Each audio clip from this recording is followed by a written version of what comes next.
So, hey, and welcome back. So this is part 3 of a little set of series of videos that I'm making about interpersonal effectiveness. In the first 2, we talked about communications, how to be a better communicator, how to be a better listener in order to communicate better, be more effective in your communications. Then in the second video, there's a couple of commonly used acronyms that I brought in, like Dear Man, Give, and Fast, so that you can pull those sheets up off of the internet, print them out, or handwrite them.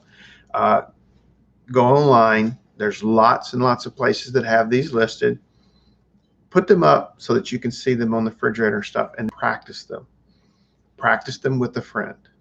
Okay, so today's shift is going to go from strictly the communication aspect. There'll still be some communication stuff going on in here, but the other things that make you interpersonally effective, in other words, having better relationships. If you're doing DBT, odds are you have problems with relationships, and you probably have them not just at home and not just at work, but there's a large chunk of your whole life, everywhere you go, you're bouncing into these problems.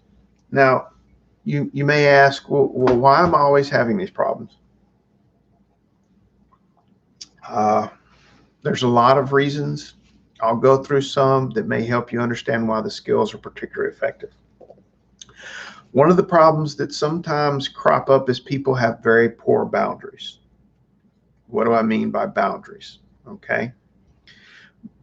Boundaries is being able to separate yourself, who you are and what you do, in such a way as that you can clearly define that area and who you let into that area. When I used to work for a place called the Bay, that it was really cool. The people that I worked with were having some problems with certain intellectual difficulties, some physical disabilities. One of the things, though, that I noticed is that people would come up to me, and I really learned how to be very calm. I had individuals come right up into my face, like literally this close, and start talking to me. And I had to learn real quick to go, what's our bubble? I know, Mr. Tex, I know. And they would put their arm out, arm's length, and they would very, very quickly, put it out like, oh, okay. And then they would start moving back in. They would just tend to not have an understanding of personal space and distance. Every society you go to, and then every individual in that society, has their ideas of what is okay space. There are societies where people tend to get closer. There are places where people tend to stay further apart. And within that, you have a level of closeness that you allow people that you like, that you communicate with on a regular basis, maybe family members, maybe loved ones of some sort or another, friends. You will allow them to get closer to you. And there are other people that you keep a distance. That's one form of boundary. A boundary is knowing what's good to effectively communicate to another person depending upon their place. I tell people to think of things like a dartboard. And if you look in the dartboard, there's the bullseye in the middle, and then there's rings that keep going out. Now, if you look at those rings and go, people that you don't even know, they're not even on the dartboard. They may not even be on the wall. Okay.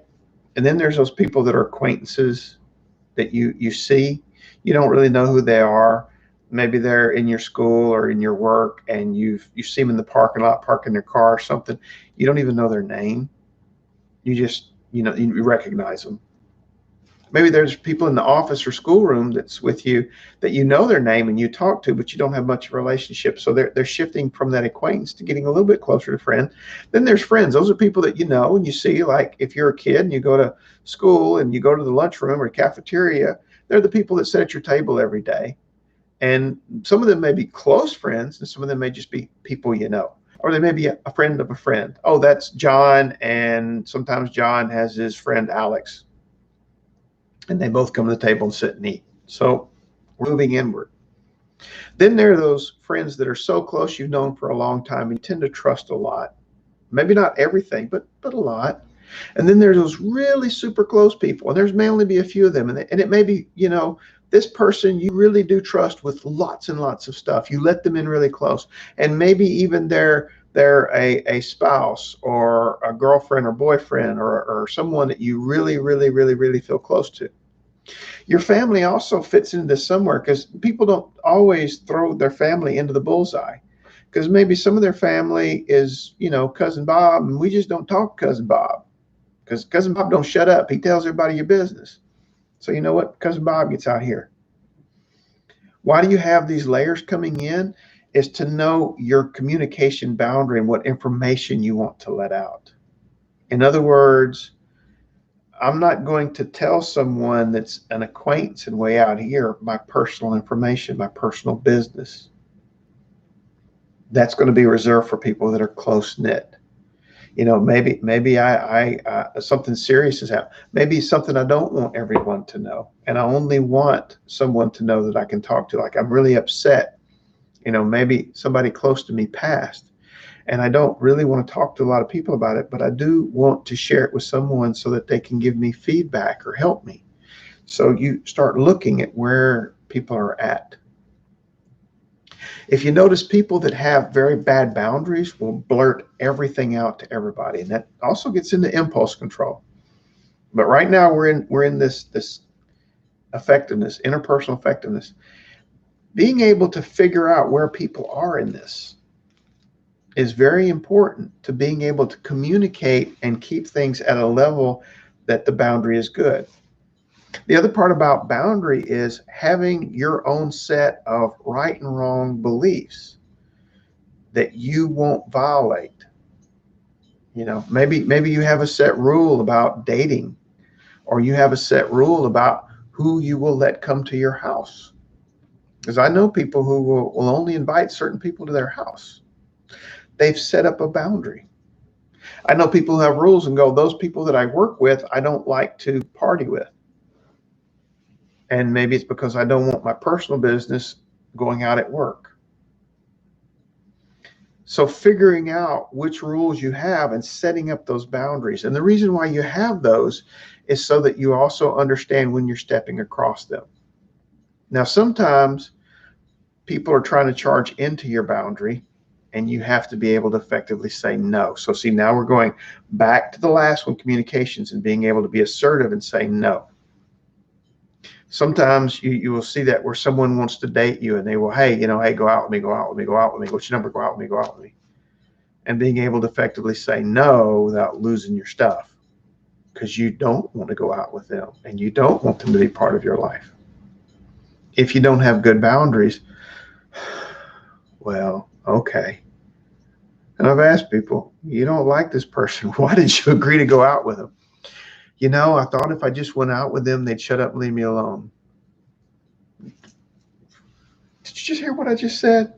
You're now going out with them and you think they're going to leave you alone. You just gave a dog a bone. You just agreed to let someone who's already getting on your nerves go out with you because they keep asking you. So you've kind of given them the impression that if they keep asking, they're going to get what they ask for. It's not the impression you want to send to people. Okay. So there's also other boundaries in life than just the ones we think about, the physical boundaries, but there's these personal boundaries of where we want to be in our world and what we allow. And you go, well, I don't know what that is because I don't know who I am. Homework. You need to sit down and figure out who you are, at least to the best of your ability, and put it down on a sheet of paper. Not just who you are, what you feel, what you believe, what you think. And you start to basically construct a you that makes it easier for you to know when the you is getting their boundary infringed on, or you're leaving out of your boundary. I'm not saying you can't do it. People change. You may be one way now and you decide later. You decide, rational thought, not impulsively jumping. but you decide you would like to be different. You might want to be more outgoing. Great ambition. Or you may want a little bit more time to yourself. That's your next boundaries. Figuring out these boundaries are not permanently immobile. They're an ideal of where you would like to be, what you will allow, and what you will put up with. And then when people violate your boundaries, you understand that. And the thing is if you know that for sure, it's easier to deal with than trying to guess and go, oh, well, maybe, I don't know. I really didn't say, I don't know. No. Setting up a good boundary. Okay. Part of that is also know thyself. So the old Socrates thing, look that one up. I think it's great. Knowing who you are and what you think and feel is important. And it's difficult, especially if you're young. It's changing. And I can tell you from my own standpoint, over time, what I thought I was 40 years ago is not what I think I am today. I'm perfectly willing to accept that I change. It's inevitable. As I learn, I hope I always keep growing, and I hope I always keep changing. To me, this is the way it's supposed to be. The thing is, though, is paying attention as you change and realizing that you're doing it. And again, knowing who you are, knowing what you want. If you walk in and you don't know what you want and you're just looking for something to catch your eye, don't complain when what catches your eye is something that you really shouldn't have. Perfect example. Years and years of working in a bar growing up. Because Dad owned a bar. So watching people, and I would hear folks come in and sit down again and again with this, oh yeah, I want a good woman or a good man. I want someone who's faithful and honest and loyal. I want someone who's true. I want someone who's good with kids. I want someone who's dependable. I want someone who's stable and has a good job. And I want someone who knows what they will. Ooh, look at that butt. And away they go. Because they really didn't know what they wanted. If they'd sit down from the beginning and said, yeah, I got a problem. I see a pretty butt, and away I go. Okay, so now we know what we need to work with. we found out that's your number one motivator. Can we change that? Can we work on that? Don't lie to yourself. Don't pretend you want these other things when you don't want them. This is what you want. Same way with communications. If you want respect, know that walking in, and that's your goal. And don't be willing to settle for fear in lieu of respect, because then you turn into a bully. Also, don't be willing to accept pity for respect, because that means that you basically done for the other, gave in, gave them what they want, hoping that they will like you and thus respect you. And that doesn't always work out well either. See, we're looping back into that effective communication. Being able to tell people what you want. Effective communication. Being assertive. This is what I want. This is what I'll settle for. Allows them to make the decision if they want to be with you and give you that, or if they can't comply. So boundaries, knowing who you are, and knowing what you want. And that's where you're going to work. And I really do encourage you to do several exercises. One of them is to take that bullseye and label it out. And then actually go through and look at the people in your life. Where do you put them in your bullseye? Are they the really, really close people? Are they mostly acquaintances? And there's nothing wrong. You could have 1 billion acquaintances and maybe 1 or 2 really close people. That's okay. You could have lots of close friends and maybe just a few acquaintances. That's okay too. I just want you to know where they are. And then I want you to take a sheet of paper and put down who you are. And how do you define yourself? And there's a lot of who you are. What do you want? Are you honest? Do you want honesty from other people? And are you yourself honest? Do you want respect from other people? And are you yourself respectful? Do you want other people to be kind? Are you kind? So putting that down on a sheet of paper and figuring out who you are, not just the big who you are of like, all this other stuff and jobs and, according to other people. No. Really, what is it you want? And what is it you're willing to give? And who are you in the middle that's doing this? Maybe you have an ideal self. Now you got to be honest. Maybe you have an ideal, like I am always respectful and I'm always honest. And yeah, if you are, great. I would love to meet you because I haven't met anyone who's always much of anything. You may be most of the time, or you may be when it's convenient. Be honest with yourself. So do that homework, write those 2 sheets up. It gives you an understanding. And hopefully you've already ran off the other sheets for Dear Man and Give and Fast so that you can actually start practicing these skills. And you took my advice, pulled somebody aside, and had an actual conversation where your job was just to listen to them,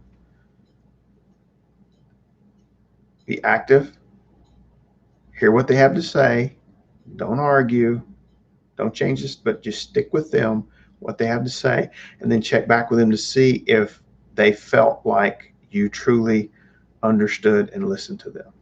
Effective communication. Okay. All right. Y'all have a great day. Thank you again. I hope this is helping. I got to do one more probably to wrap this whole thing up. And so I'll work on that one for next time. Y'all take care and I'll talk to you later. Okay. Bye-bye.